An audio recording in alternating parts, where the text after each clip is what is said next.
Hola, buenas noches. Bienvenidos al programa Tepantlato en vivo, una producción de la revista Tepantlato, difusión de la cultura jurídica, y por el Instituto de Ciencias Jurídicas de Egresados de la UNAM, FES Aragón AC, con la participación de los días martes de la Asociación Civil de Historiadores Mexicanos Palabra de Clio. Bueno, antes de empezar, primeramente quisiéramos ofrecer una disculpa. El día de hoy iba a estar con nosotros el doctor Raúl Domínguez con un tema muy interesante acerca del centenario de la Universidad Nacional Autónoma de México. Sin embargo, bueno, debido a causas de fuerza mayor, él no puede estar hoy con nosotros, pero se encuentra con nosotros la doctora Olivia Domínguez Prieto con un tema muy interesante acerca de las mujeres guerrilleras en la década de los años 70. Y bueno, antes de presentarla también quisiera recordarles el teléfono de Tepantlato, 55 64 83 73. Bien, la doctora Domínguez es egresada de la licenciatura en Sociología de la Universidad Autónoma Metropolitana en la Unidad Azcapotzalco y pasante de la carrera de Historia en la Facultad de Filosofía y Letras de la UNAM. Es maestra en Antropología Social por la Escuela Nacional de Antropología e Historia y es doctora en Urbanismo por la Facultad de Arquitectura de la Universidad Nacional Autónoma de México. Ha publicado desde hace 10 años diversos artículos en revistas y libros colectivos sobre temáticas históricas, urbanas y sociales, y ha también presentado trabajos de su autoría en distintos eventos de corte nacional e internacional, en México, en Uruguay, El Salvador, Argentina, Honduras y los Estados Unidos. Actualmente funge como docente en la Escuela Nacional de Antropología e Historia. Buenas noches, bienvenida. Bueno, primeramente, el tema es muy interesante. Y bueno, ¿por qué estudiar las mujeres y a las mujeres guerrilleras en esta década, 1970? Bueno, pues muy buenas noches, muchas gracias. De nuevo estamos aquí en Tepantlato con mucho gusto y pues sobre todo para agradecer esa oportunidad de poder compartir con ustedes este tema que pues he venido estudiando a partir de posiblemente 2004, pero que sin embargo no se ha llegado a concluir del todo, siendo un tema que poco se ha trabajado. El objetivo principal de este planteamiento pues es dar un lugar dentro del estudio de la historia a un tema, como decíamos, que se ha trabajado muy poco en los círculos académicos, y que implica la visibilización de las mujeres que han participado en movimientos políticos, sociales, y particularmente en los movimientos armados revolucionarios. Desafortunadamente pues es muy poca la bibliografía que encontramos al respecto hasta este momento, pero afortunadamente para los historiadores existe una apertura por parte de los propios actores sociales que han participado en los movimientos desde la década de los años 60 hasta la fecha, y que ha permitido que nosotros conozcamos más sobre sus motivaciones, sobre su participación, sobre la consecuencia que trajo a sus vidas esta situación, esta participación dentro de los movimientos guerrilleros. Igualmente, las causas por las cuales a nivel general se dieron estos movimientos en nuestro país. ¿De qué manera vivieron las mujeres que participaron en la guerrilla, su participación en la guerrilla, digamos en comparación con los hombres? ¿Las motivaciones eran las mismas? Bueno, quisiera hablar en principio del marco general que motiva a hombres y mujeres a participar en los movimientos guerrilleros. El Estado mexicano durante la década de los años 70 se caracteriza por una consolidación del carácter de clase y también por dar continuidad a políticas económicas que se venían trazando desde 2 décadas previas. Aquí vemos grandes incongruencias sociales y económicas. Por un lado se ve un crecimiento a partir del llamado desarrollo estabilizador, baja inflación, altas tasas de crecimiento económico, pero esto sacrificando los salarios de los trabajadores, y el ahorro interno en pos de lo que era la industrialización y el propio desarrollo económico de todo el país. Esto trae como consecuencia grandes conflictos sociales. Vemos como diversos grupos de sindicatos, trabajadores en general, maestros, estudiantes, campesinos se agrupan y también se manifiestan en contra de estas políticas del Estado. Y aquí algo que hace estallar muchos de estos movimientos es esa facultad que ha atribuido Max Weber al Estado como aquel que monopoliza legítimamente el poder. Esto es, haciendo uso del poder, el Estado golpea a todos estos grupos que tienen algún interés reivindicativo y sobre todo, bueno, participan dentro de estos movimientos, de diversos movimientos sociales. Vemos como tanto en campo como en ciudad, yo en el caso particular he trabajado el caso de las mujeres en ciudad, aunque hay mucho que retomar también del campo. Se dan movimientos tanto en el estado de Chihuahua como en el estado de Guerrero, motivados por cuestiones muchas veces de índole local. En el caso de Chihuahua pues tiene que ver mucho con el sentido de la oligarquía, cómo se apropian de los bosques comunales, cómo los campesinos pues como siempre son despojados de sus tierras por estos grupos de poder. Y en el caso de Guerrero pues no es una situación muy distante de esto, sino que también en cierto sentido pues los grupos, incluso bueno, los principales gestores de estos movimientos pues son los maestros de primaria, que pues en condiciones realmente muy, digamos, paupérrimas, pues dan sus cursos y ven mucha pobreza con sus alumnos. Entonces, bueno, hay como que una suerte de causalidad dentro del campo, del ámbito rural, pero en las ciudades mucha gente se siente motivada. Ya después de un movimiento como el del 68, donde se ve pues el poder de la fuerza estudiantil, pero también la fuerte represión por parte del Estado, muchos de estos grupos que habían participado en movimientos sociales, digamos, dentro de una vía legal, legítima, pues se radicalizan. Algunos pasando previamente con su participación a través de partidos políticos de izquierda, círculos de lectura, maoísta, leninista, marxista, por supuesto. Pero son algunos de estos grupos los que se radicalizan y deciden tomar el camino de las armas. Y es un movimiento que empieza a ocurrir a nivel general en toda la República. Igual pasa en Baja California, en Sinaloa, en el Estado de México, en Puebla, en Guadalajara, en la Ciudad de México. Y lo importante pues es que a partir de los 70 todos estos grupos confluyen en lo que se conoce, bueno, como Liga Comunista 23 de septiembre, siendo que, bueno, previamente existen otros movimientos de los cuales se agrupan muchos de estos participantes. Muchos de ellos ya habían tenido alguna participación en otros grupos armados, guerrilleros. El caso de las mujeres pues es emblemático porque parece que por algún momento y por algún motivo dentro de la historia se les da, o ellas mismas asumen un rol que pues no se había visto en momentos, digamos, de calma, de paz, de tranquilidad como ciudadanos. Es decir, la radicalización de los movimientos trae consigo a que muchas de las mujeres pues tengan que tomar partido y tengan que tomar acciones al igual que los hombres. Es decir, si había que llevar a cabo alguna acción, la guerrilla, por ejemplo, esta guerrilla urbana se nutre a partir de dos características principales. Una, que son los secuestros a personajes importantes en el plano general de la nación, algunos embajadores, parientes de políticos o políticos importantes, y otro, pues el asalto a los bancos de algunas compañías grandes. En estas operaciones participan en la logística al igual hombres y mujeres. También en la cuestión de los cargos que se distribuyen al interior de la guerrilla, pues vemos muchas comandancias tomadas por mujeres que, bueno, en un momento dado no es que se haya discutido si ellas querían o no querían participar, sino que la misma situación, el mismo ritmo de los tiempos las hace entrar en batalla, tomar las armas, tomar decisiones, dirigir comandos y participar de manera igual que muchos de los hombres que están insertos dentro de estos movimientos. Es decir, participan hombro con hombro hombres y mujeres en la guerrilla. ¿No hay una manera particular de que las mujeres participaran por su calidad de ser mujeres?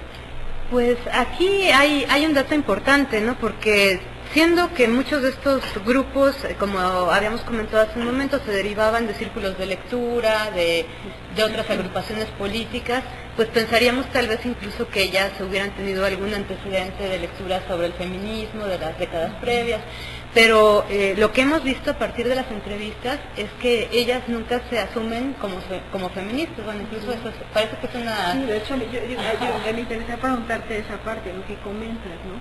Sabemos que, bueno, en 1970, bueno, también viene esa ola o este resurgimiento del feminismo. Entonces, eso, hay indicios de que tuvieron que ver, que tuvieron influencia. Y sin embargo, no, según los testimonios que hemos recogido de muchas de ellas, ninguna. O sea, ellas tenían como todos los planteamientos, como decíamos, de la corriente de la izquierda diversificada, pero de un feminismo y de un feminismo radical, pues jamás en algún momento, porque ellas asumen que no hay tiempo para ponerse a pensar, recapacitar. Ellas van actuando igual, como decíamos, hombro con hombro al lado de los hombres y pues actuando según el ritmo de los tiempos. No hay un momento para sentarse, dividir, hablar de roles de género, de tareas. O sea, en algún momento si había que hacer una guardia en una casa de seguridad, pues ambos, o el que esté disponible, mejor dicho, pues es el que asume ese rol, esa tarea. Incluso hay unos testimonios pues que sí son en este sentido pues escalofriantes, ¿no? De asaltos a bancos donde pues fueron ellos victimados por parte de elementos del ejército y todo, y pues que ni siquiera se habían dado cuenta que lo que había debajo de pasamontañas, de ropa especial de asalto, pues eran mujeres hasta el momento en que caen los cuerpos. Lo que sí podemos decir, y pues que también se ha recogido a partir de los testimonios, es que el brazo, y es una lectura que en particular hago de los hechos, el brazo armado del Estado, pues sí tiene como que un poco más de fuerza contra estas hijas desobedientes, por llamarlas de alguna forma.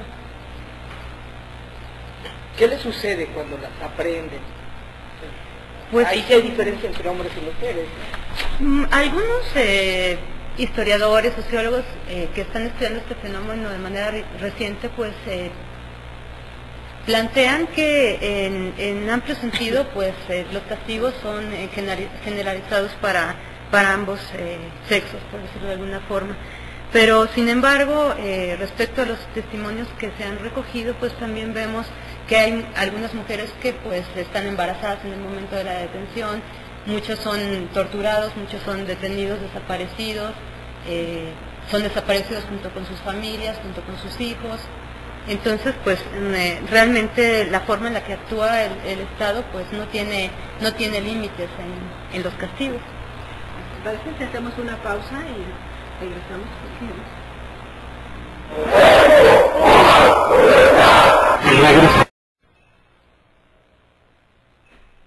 Bien, estamos de regreso aquí en Tepantlato en vivo con la doctora Olivia Domínguez, quien nos está hablando de un tema muy interesante, las mujeres guerrilleras en la década de los años 70. Bien, bueno, en el segmento pasado hablábamos un poquito de bueno, qué pasaba después, ¿no? Que las mujeres eran aprendidas. Bien, no sé si quisieras comentarnos algo más de eso, o bueno, yo quisiera, bueno, aparte de eso quisiera yo preguntarte, ¿quiénes eran estas mujeres guerrilleras? ¿De qué eran estudiantes, eran trabajadoras, eran amas de casa? No sé, que nos pudieras hablar un poquito de eso. Sí, como comentaba hace un momento, a mí me ha interesado mucho enfocarme en la guerrilla urbana, y yo sí veo una marca de clase muy importante respecto a las guerrillas rurales, incluso en cuanto al nivel de las demandas. Por ejemplo, en las guerrillas rurales pues encontramos demandas muy específicas sobre el asunto de la tierra, arreglar el asunto en alguna comunidad, como era el caso de Atoyac, poniendo cabañas, contra alguna autoridad. Pero lo que encontramos en la guerrilla urbana pues es una reivindicación como de corte más generalizado hacia todo el país, ¿no? Se habla de la pobreza, de darle la voz a los obreros, a los trabajadores en general, y muchas de estas mujeres que participaban en la guerrilla urbana son estudiantes para ese momento y muy jóvenes.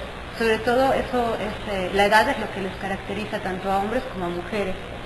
Sí hay algunos elementos que vienen de movimientos de los 60, que estuvieron presentes en el 68, en el 71, pero también encontramos muchas mujeres que para el momento en que está, digamos, en auge este movimiento guerrillero en las ciudades, estamos hablando desde el año 72, 73, 74, pues muchas de ellas son estudiantes incluso de bachillerato, pertenecen a algunas de las vocacionales o de las preparatorias de la UNAM, a la prepa popular, muchas otras pues ya están estudiando alguna licenciatura en la universidad y tienen que abandonar debido a estas circunstancias sus estudios. Pero por lo general pues encontramos que muchas de ellas pertenecen a clases medias, a diferencia de las guerrillas rurales. Entonces esta marca de clase pues, también propicia que ellas sean como más estudiadas, dogmáticas, que tengan más lectura sobre muchos de los textos que pues estaban en boga en aquellos años y que bueno, siguieron estando en boga mucho tiempo después. Pero sobre todo pues son eso, jóvenes estudiantes. Algunas ya son mamás o están casándose en ese momento o por la misma situación de la guerrilla abandonan a su marido si es que no se quiso integrar al movimiento con ellas. Hay varios casos que están documentados respecto a esto, pero sobre todo, pues como decíamos hace un momento, son muy jóvenes, son mujeres muy jóvenes. Es importante también ver qué pasa después de este movimiento. Estamos hablando casi 30 años después, dónde están estas mujeres colocadas, las que han sobrevivido, porque como decíamos, muchas fueron encarceladas, llevadas a cárceles clandestinas, otras fueron detenidas, desaparecidas. Hay por ahí un trabajo de Alberto López Limón, donde solicita él un permiso a la dirección, bueno, al ingreso a estos archivos que están ahora en el AGN de la Dirección General de Seguridad, y documenta casos de muchas mujeres que fueron detenidas, desaparecidas mientras que estaban embarazadas o tenían hijos pequeños o las desaparecieron junto con los maridos, los hijos.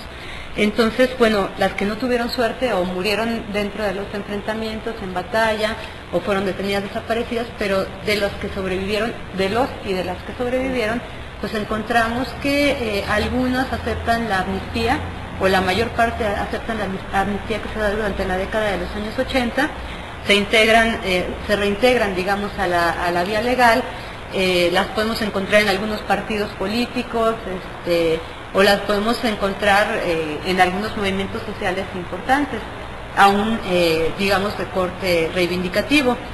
Y pocas de ellas, pues, digamos que se integran como que al aparato estatal oficial. Pocos, pero sí encontramos algunos casos que en la actualidad pues trabajan en el IFE o en gobernación, pero son los menos de los casos, tanto de hombres como de mujeres. Pero por lo general de los sobrevivientes y las sobrevivientes pues siguen todavía en la lucha. ¿Qué pasa con ellas durante todo este tiempo? Pues un silencio absoluto. Que tal vez este silencio pues también propicia que los historiadores no tengan mucho material que cortar durante muchos años. Es lo que pasa, bueno, en general con todos los movimientos contemporáneos, no hay pocos testimonios, es mucho trabajo el que hay por hacer, es poco lo que se ha escrito, pero desde el año de 2003 hay una primera reunión de mujeres, es una reunión nacional de mujeres exguerrilleras convocadas desde ellas mismas. Luz Aguilar es una de las guerrilleras que participó dentro de estos movimientos y en la organización, y convoca y abre este espacio para que las mujeres cuenten sus experiencias. Esto se repite para el año de 2007 en Mazatlán, en Sinaloa, en la Universidad de Sinaloa, y es muy interesante porque muchas de ellas, pues, a partir de los movimientos de los 70, pues no habían hablado, o algunas se reintegraron a la vida académica, otras ya no, y muchas hasta el momento pues no ha sido tan traumatizante esa experiencia que pues prefieren no hablar. Ha sido muy fuerte, han sido reencuentros entre amigas, entre amigos, compañeros, excompañeros, que tenían pues 30 años de no verse, o que habían hecho una familia posteriormente y pues en algunos casos la familia no sabía esta parte oscura del pasado, ¿no? Entonces es desde el interés de ellas propiamente que surge digamos, esta oportunidad para poder recopilar y recuperar sus historias.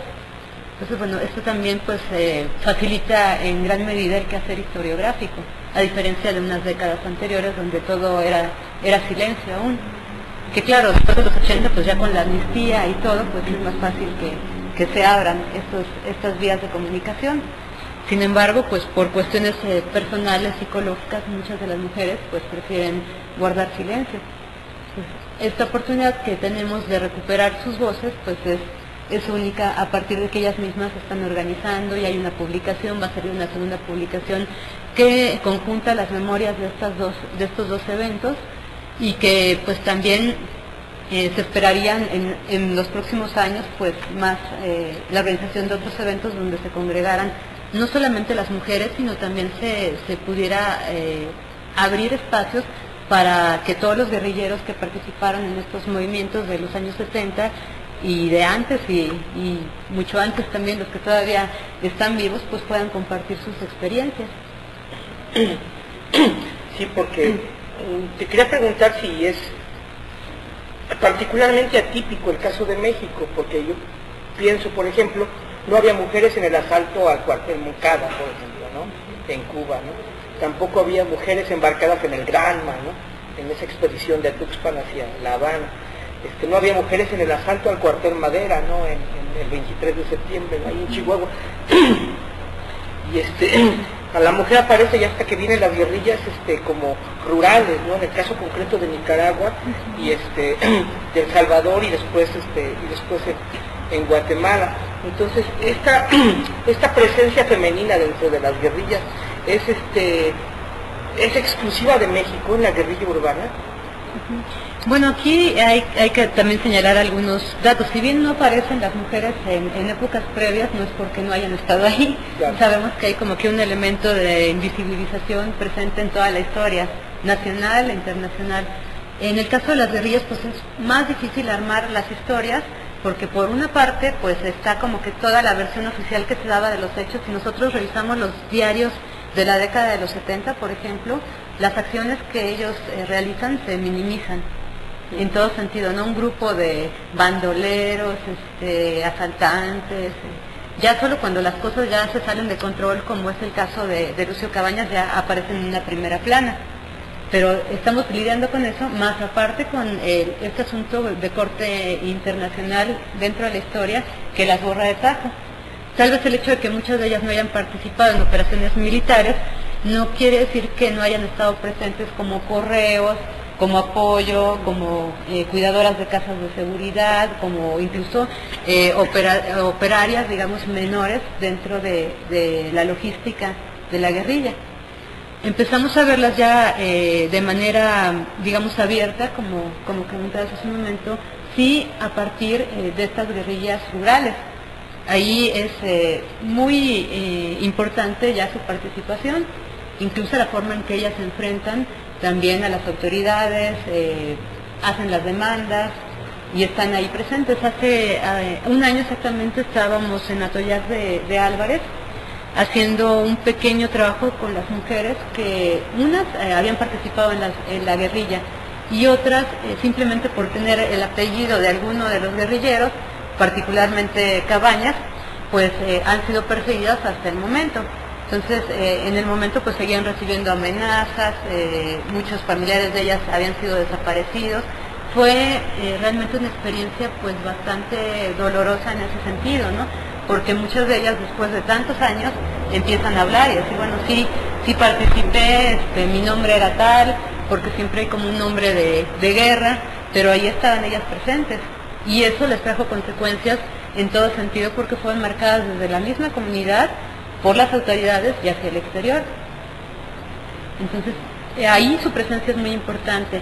Y digamos ya para el momento en que la guerrilla urbana sale a flote, pues muchas, como decíamos, eran estudiantes, ya se habían ganado como ese espacio dentro de los espacios universitarios, ese lugar dentro de los espacios universitarios, y pues no era poco común verlas en las marchas, verlas en los mítines, en las movilizaciones, y pues de ahí que la fracción de estos movimientos que se radicalizara, pues también tuviera una representación femenina, que como decíamos, pues por alguna situación de inmediatez, pues tenía que actuar a la par de los varones. ¿Cómo digirieron ellas su experiencia? O sea, ¿se arrepienten de haber participado? ¿Están orgullosas de haberlo hecho? Vemos varias reacciones al respecto. Como decíamos en un momento, hay algunas que por las pérdidas que sufrieron, pues no han podido hablar aún, no les interesa que estas historias se cuenten, o han hecho otra vida muy a la par de lo que fueron en algún momento dado. Pero las mujeres que han decidido reunirse, como decíamos, del 2003 para acá, pues sí cuentan experiencias muy dolorosas, pero también llenas de valor, de orgullo, y pues siempre con esa idea de tener en sus manos, o de haber tenido en sus manos la posibilidad de cambiar las cosas. Siempre hay también una suerte de sinsabor en sus testimonios, porque finalmente, bueno, ellas en algún momento dado, y ellos también, pues ofrendaron la vida para poder cambiar y hacer de este país algo mejor. Y pues vemos que esos esfuerzos en gran medida pues fueron fallidos. Sí. Vamos a hacer una pequeña pausa y ahorita continuamos.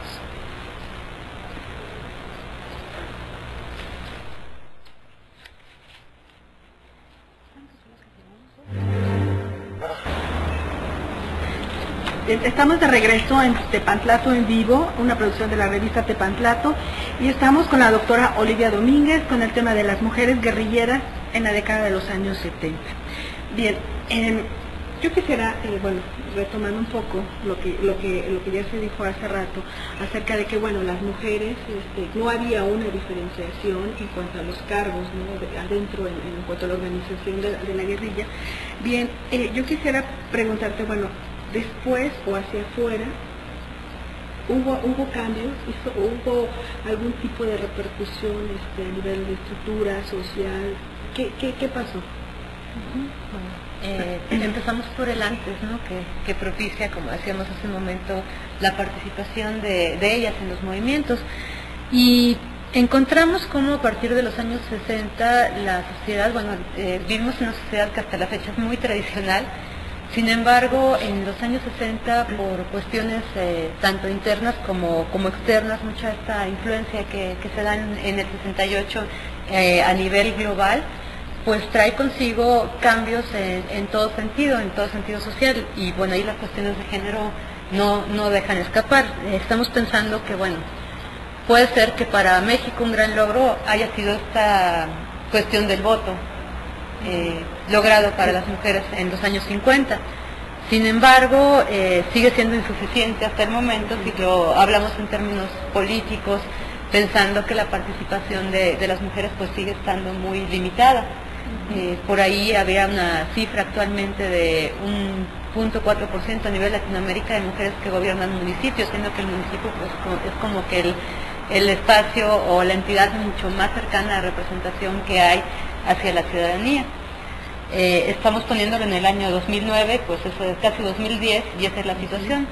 ¿Qué pequeños cambios se podían dar hacia la década de los años 60, de los años 70? Encontramos muchos testimonios que incluso tienen que ver con la forma de vestirse. Muchas mujeres que iban a las marchas, a los mítines, traían el pantalón, iban a la marcha en el pantalón, y bueno, tenían que meter por ahí alguna tienda, algún restaurante a cambiarse al baño para regresar a su casa y seguir siendo las niñas buenas de siempre, ¿no? Pero una vez que ellas ya participan en estos movimientos, pues tienen que romper con muchas cosas, incluso con la misma estructura patriarcal al interior de la familia. Qué difícil debió de haber sido para muchas de ellas de pronto decir, pues, ¿sabes qué? Me voy de la casa y ni siquiera me van a saber dónde estoy porque me voy a integrar a una guerrilla. Pueden pasar meses, pueden pasar muchas cosas sin que ustedes sepan de mí. Enfrentarse a los padres. Encontramos algunos casos donde los padres mismos pues también participaban de alguna forma en los movimientos, no radicalizados, pero sí en algunos movimientos sociales, habían sido representantes en el tiempo de los ferrocarrileros, por ejemplo, de los electricistas. Entonces, bueno, también hay una influencia familiar ahí muy importante hacia estas chicas, hacia estos chicos. Sin embargo, pues el hecho de decidir tomar las armas, pues tampoco era muy bien visto dentro del esquema familiar, del ámbito familiar. ¿Qué cambia para ellas? Cambia la situación con sus parejas. Por ejemplo, comentábamos hace un momento que muchas de ellas pues estaban como destinadas tradicionalmente a casarse o a estudiar mientras se casaban y dedicarse al hogar.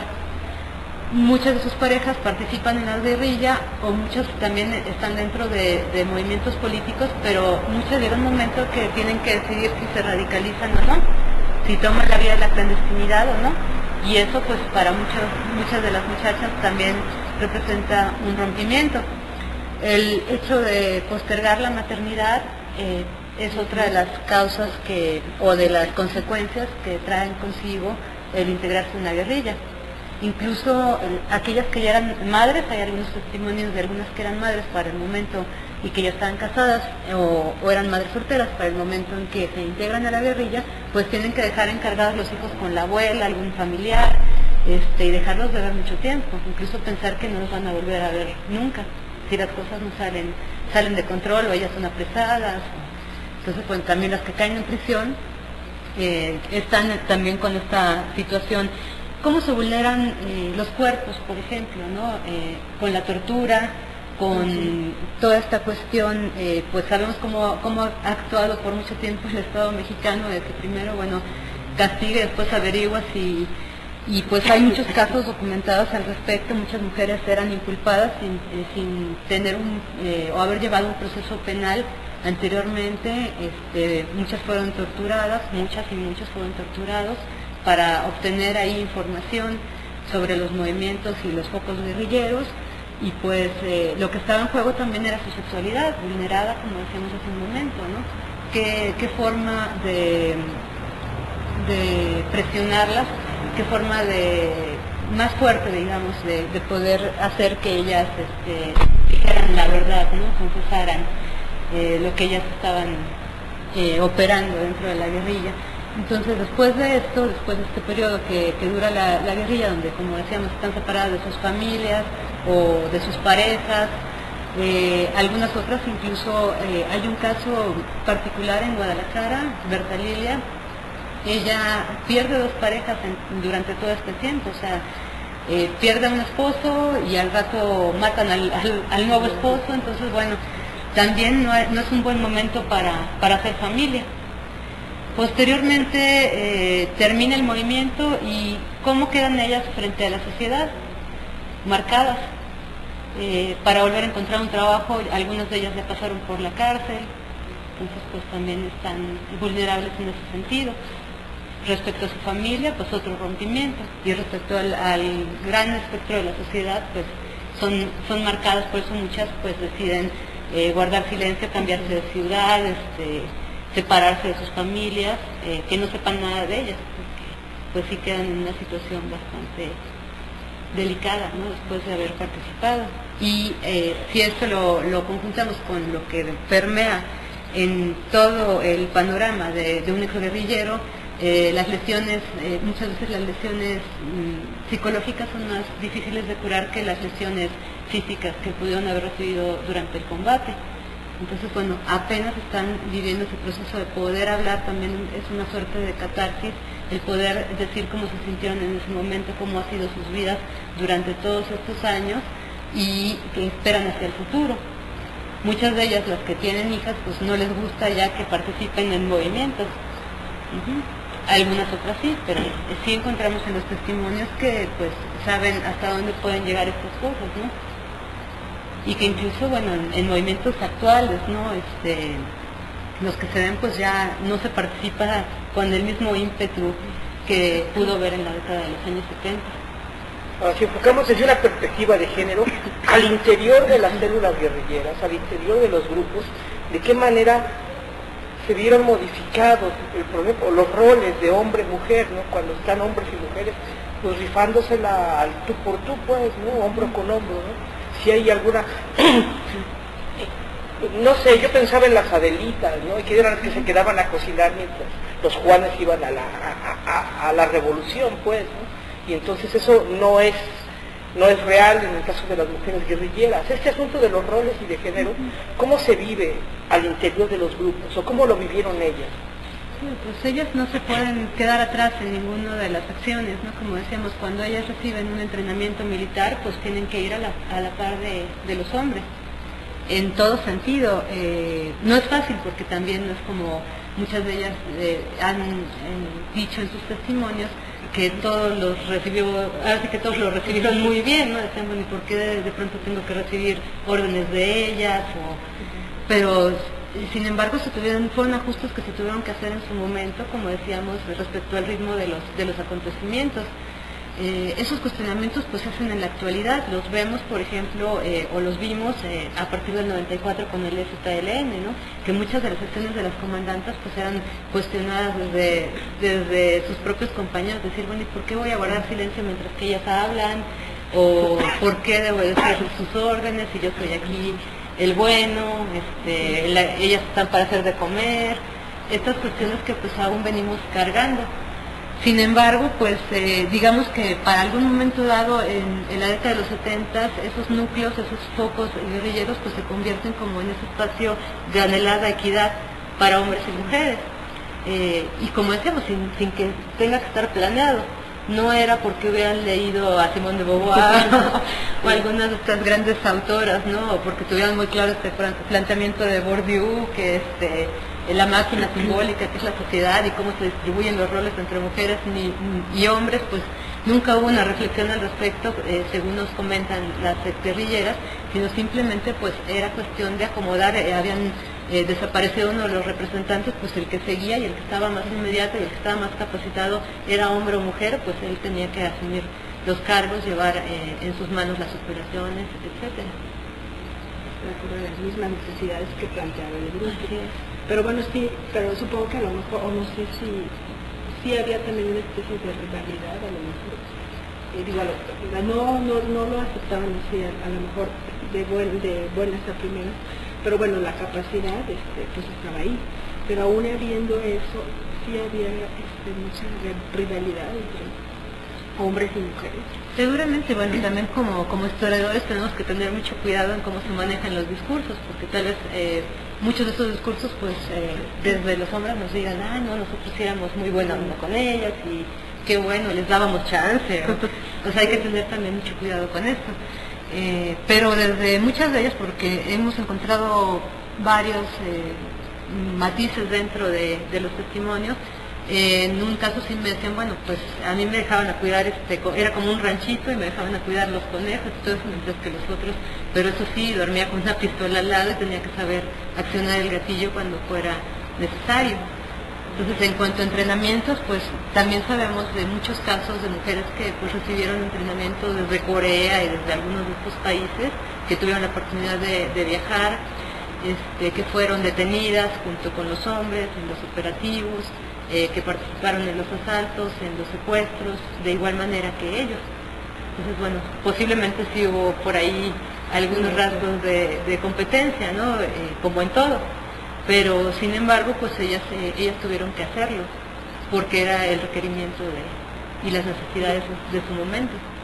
Entonces, esa calidad de mujeres no las hacía verse a ellas mismas, o que ellos las vieran a ellas como más vulnerables, o como más frágiles, por su calidad de mujeres, pues. Bueno, yo creo que de eso no podemos escapar, ¿no? Porque está como muy introyectado en los imaginarios sociales. Pero yo creo que una vez, como decíamos, desde la parte del ejército, pues sí vulnerables y todo, pero pues se les atacaba igualmente que a los hombres. Se les castigaba de igual manera, o peor. Bien, vamos a una pausa y continuamos con la última parte ya.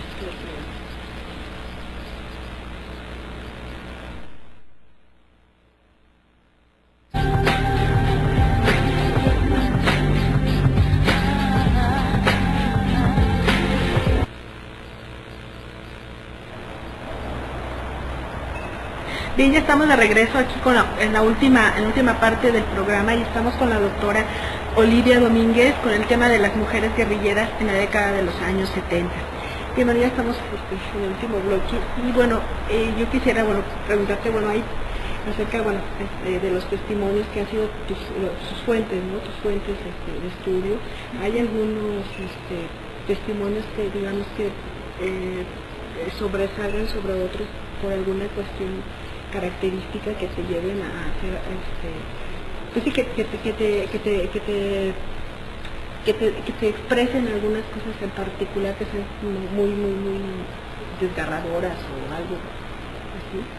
Sí, a mí me ha llamado mucho la atención la parte emotiva de los testimonios y a veces es muy difícil trabajar con ellos porque por más que uno se plantee como el historiador, el que está haciendo el trabajo muy serio, distante respecto a sus sujetos de estudio, etcétera, pues es un poco complicado tocar ciertos temas.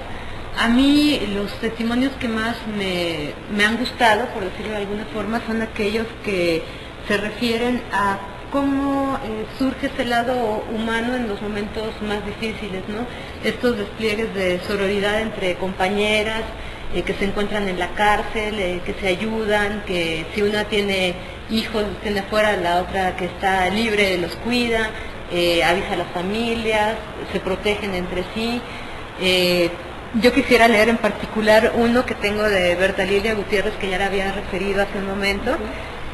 Con ella pues me ha gustado mucho trabajar porque pues como decíamos es una persona muy sensible y que también pues padeció mucho esto de la guerrilla por defender sus ideales, pues como decíamos perdió a sus parejas, ha tenido una vida pues bastante compleja, complicada, pero quisiera leer un pequeño fragmento donde habla de su relación con las otras. Este fragmento dice: al llegar al penal de Oblatos, esto es en Guadalajara, lo primero que pensé fue buscar a Hilda, que se encontraba ahí desde hacía unos meses atrás.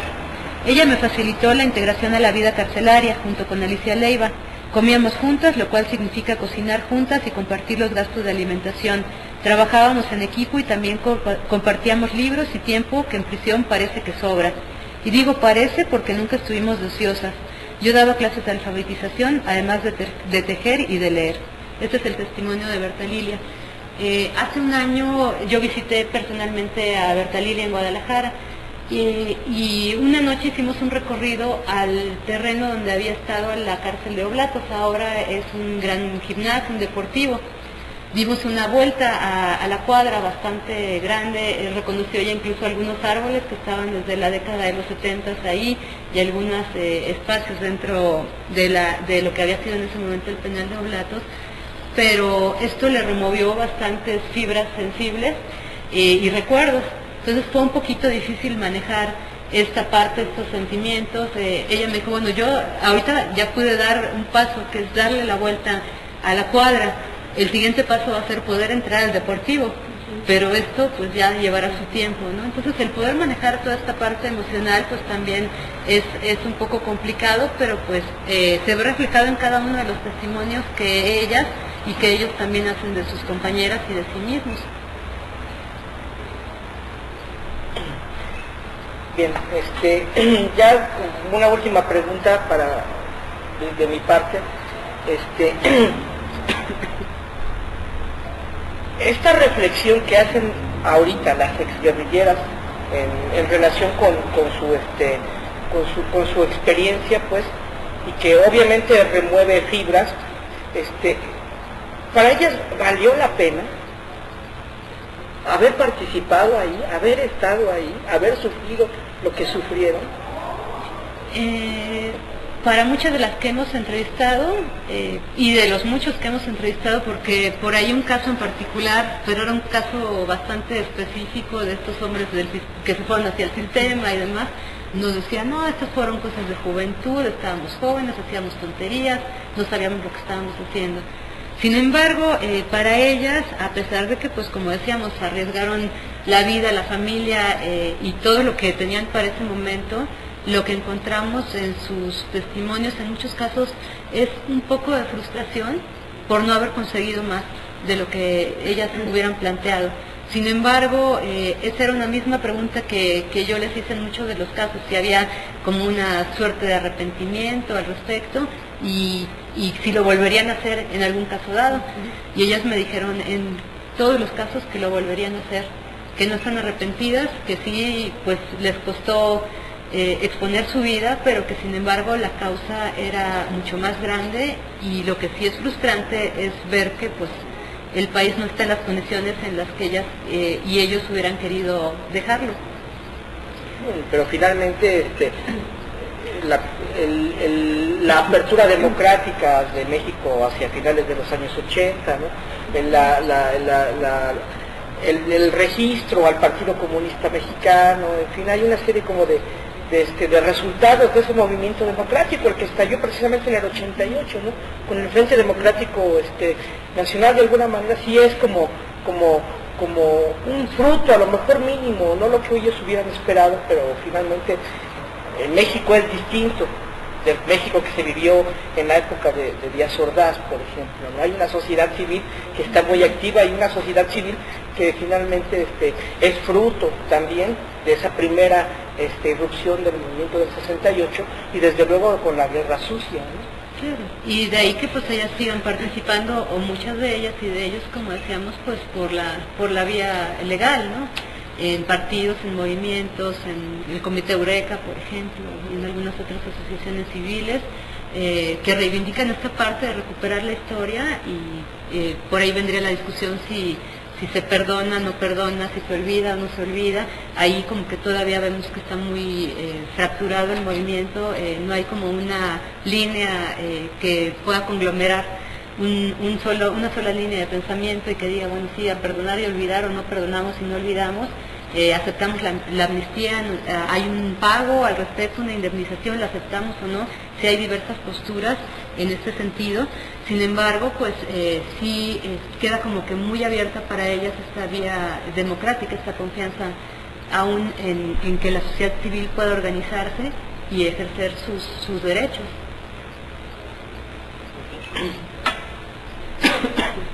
Bueno, para terminar entonces queremos anunciarles que está en circulación el número más reciente de la revista Tepantlato, que tiene en esta ocasión en la portada, tiene al doctor Narro, el rector de la UNAM,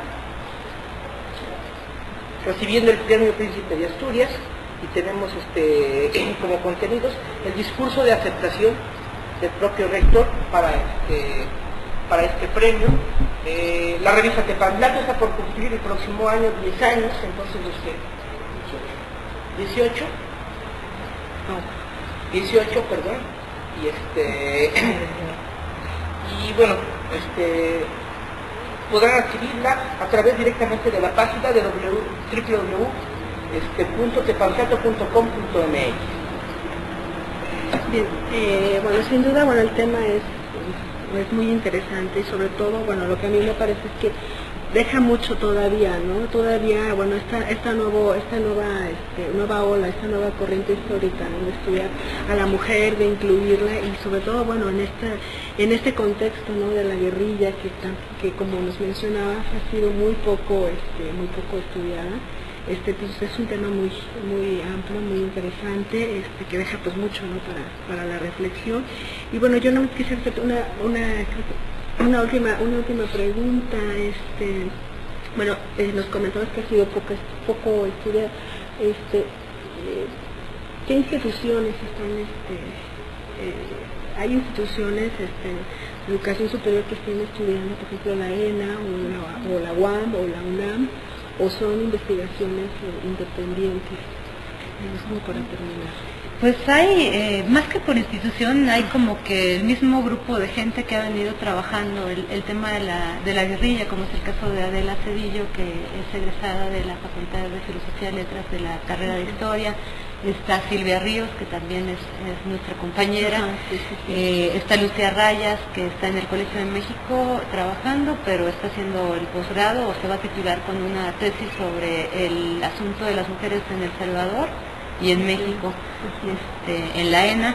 Entonces sí hay algunos trabajos, pero como decíamos, son aislados. O toda la investigación que hizo López Limón, que comentábamos hace un momento, en ciencias políticas, pero son contados, y a los eventos pues siempre acuden como las mismas personas con las mismas propuestas, y realmente pues hay todavía mucha madera de donde cortar. Está por hacerse la gran historia sobre la guerrilla en México. De hecho, comentabas, no sé si más o menos por ahí creo que sí por ahí del 2007, ¿no? En la facultad de la UNAM se presentó, no sé si es este texto que tú comentabas, el de las guerrilleras, que se hicieron esta colección, ¿no? De testimonios, y me parece que fue una presentación que hubo ahí del libro en la facultad, y bueno, fue muy emotiva, porque justamente lo que comentas, ¿no? Ahí bueno, llegó también un ex guerrillero, y ahorita la verdad no recuerdo su nombre, pero sí empezó incluso a